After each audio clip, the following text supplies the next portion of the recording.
You look at this Mets bullpen right now, if I were to look at it strictly from Fangraphs, and who knows if this is going to be it, Danel Nunez is not in their bullpen right now. They have him in AAA, which is not true.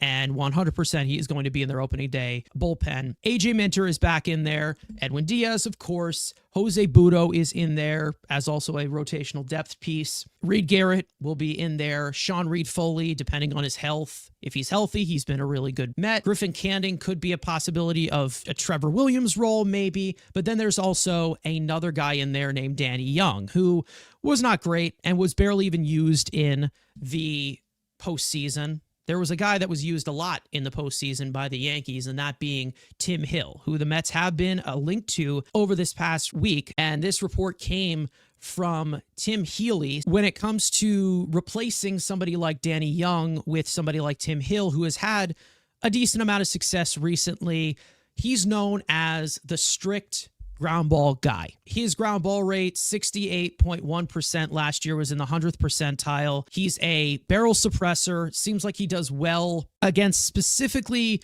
more left-handed hitters, which it seems like he would be a little bit more of a situational lefty to get that ground ball. A low 90s sinker, has a fastball that has been actually more effective as his career has gone on. Of course, his slider was not of use last year because it seemed like it was just more strictly of them getting ground balls when they needed it when he was with the Yankees. He's not a big strikeout pitcher. The one thing that I would say that jumps off the page, again, same thing goes that with Minter. He is a guy who can induce contact, keep the inning from expanding, which has been a huge problem going into the postseason for the Mets last year. Not to mention, he throws strikes, he manages contact, he knows how to locate with some plus command, a 30.3% chase rate, which was in the 68th percentile. Personally, I think this is a really good fit for the Mets. He's a little bit older, a second lefty in that pen to replace Danny Young with. I think this is a no-brainer move. Maybe it's like $3 million, $4 million, who knows? We know that there's a little bit of a connection with Desi, the assistant pitching coach that the Mets hired from the Yankees with pitch design, so you never know. But when it comes to Tim Hill, I think that this would be a really, really good addition for this bullpen in terms of just a guy that can get you the outs when the Mets walk a lot of guys and they put a lot of ducks on the pond, shall we say. It definitely would be a big change of what they have. It would really give them another option to utilize in specific matchups. What I like the most is that ground ball rate, the 100th percentile. Tim Hill is someone that, because his walks were down quite a bit with the Yankees, it would be nice if he's someone you could bring in when you're looking for a double play. You have some runners on base. Maybe you try to get an extra inning out of Manaea. Leadoff man gets on. You go to Tim Hill and try to get a double play, get out of some big jams. That would be huge. And like you said, having a second lefty would be really nice because then it gives you more possibilities for Minter. That Minter could be more of a setup man or something like that because you don't need him to be strictly facing lefties. So you could have Tim Hill kind of serve that role as well. So he would give them a lot of different options. I mean, him going into an age 35 season would normally be something that's concerning, but because he's not a guy that is big on velocity, I don't have as much a concern as I normally would because it's not his velocity that's giving them success. A lot of it is that arm angle that you mentioned and just the overall stuff that he has. So, it would be another former Yankee, but I mean, if getting this new assistant coach is something that they really feel like they can get a lot of success out of these guys, then okay.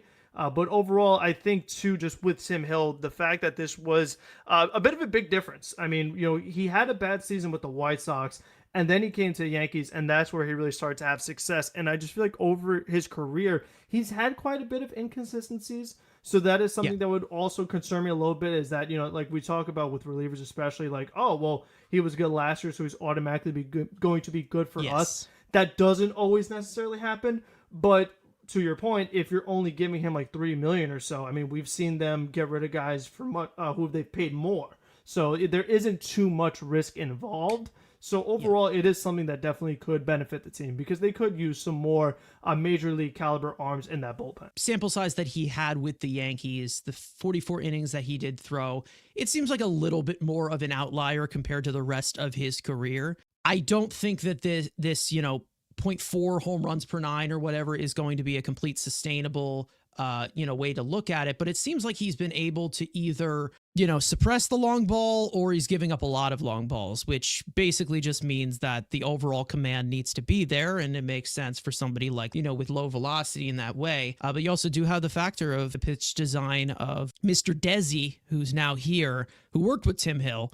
And maybe they can continue to get something like that. Andrew, replacing Danny Young with Tim Hill. Would you be on board with that? I know that there's other options out there the Mets have been linked to. There was talk about Maton for a second. Ryan Stanek, maybe they bring him back. I would love to bring him back as well. I think that there's going to be one more reliever. Would you say that Tim Hill would be on that checklist? We have a Yankees fan in here saying, don't steal Tim Hill from us. But I don't really know what's going on. Why is it taking so long for us to sign him and bring him back? Predicts that we get Tommy Kahnle, another Yankees arm that has worked with Mr. Desi to replace Adam Ottavino. Again, you go back to his Brewers, Hopi Milner was always in his pen, and he would find, like he said, find these weird arm slot lefties. I mean, if you're telling me you're coming in to replace Danny Young, sure.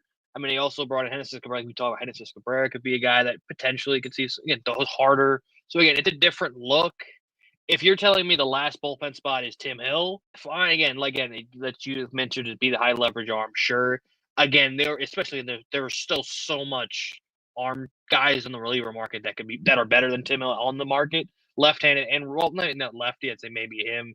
And maybe Danny Colome is the only other decent lefty left. But again, Tim Hill does a different style. But there's still a lot of arms out here, even guys that were DFA, like Finnegan's still out there. You got guys like who could be added to like the Global K. We talked about Kean Milton, Lucas Sims is out. There's still a lot of guys, again, maybe minor league deals going into spring training. But if you're telling me the last, guaranteed spot with Minter, Diaz, Garrett, and then a healthy Nunez, again, let's say replacing that Adam Ottavino role in the circle of trust that Keith would love to continue to bring up. I don't love that. If he's, brought in fine to be like the seventh or sixth guy in the bullpen, sure. But again, you're going to have that long man as well. I still think, again, bring a guy like Stanek back, see if he can go get a Kyle Finnegan. Like, there are guys out there. It's relievers. But if you're telling me, hey, you bring him in, I don't have to see Danny Young, all for it. But I just don't want him to kind of be that last piece of that, like last major league guaranteed arm added to this pen. If it's him, let's say for $4 million and a $5 million reliever, sure. But if you're telling me, hey, this is the last major league guaranteed arm, and then they just add a bunch of guys for the glob of chaos, sure. But again, it'll be a different look. We always talk about like having different looks in the pen. If you got Minter gets back to 97, and then you have a guy like Tim Hill barely throwing 91 with a different arm slot, it's sure. But again, I just think there are better guys out there. But again, if you're telling me it gets Danny Young off my team, I'll take it every day of the week. Probably would be in that second unit, but to make it a very strong second unit, it's someone who can give you something, and he can induce these ground balls. He can be a contact manager. If, let's say, you bring in Tim Hill, right now you have a lot of bullpen arms that are expected to maybe be on the opening day roster, but also could start. So you do get a little bit of that length as well. So maybe they don't really need to bring in another high profile arm.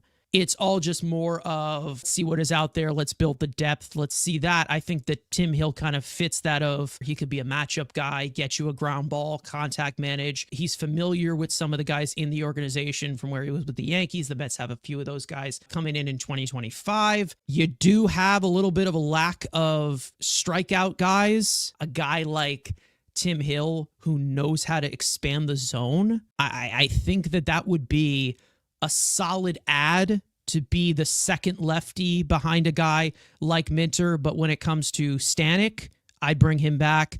Maton, no, I don't want Phil Maton back. I think from matchup wise, this would be a really good addition for the bullpen. But when it comes to lefties available, the Mets probably got the second best one, right? Second best one behind Tanner Scott. A little bit of a fall off after that, as to where it's like, okay, you're bringing in some of this upside who were good at one point, or maybe they've struggled a little bit. There's some there. But from the left-handed side, we have seen Stearns go after a lot of these guys. I'm pretty sure the only reliever he gave a multi-year deal, a lefty in Milwaukee or something. Was it a lefty? I forget who that was.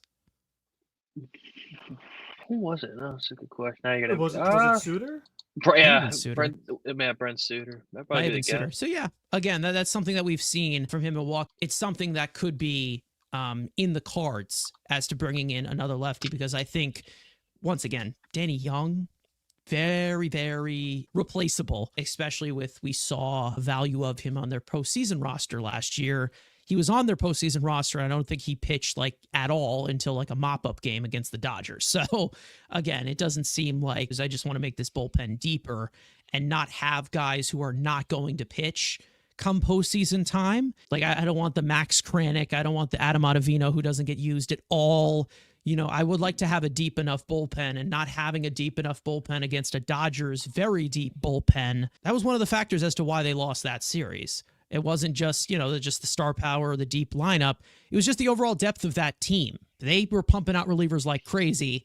I would like to have viable options from all angles, not just from high profile, but from low profile as well, of guys who can go multiple innings, guys who can get you ground balls, guys who can get you strikeouts, and then bringing that bridge to your closer, your featured reliever being Edwin Diaz.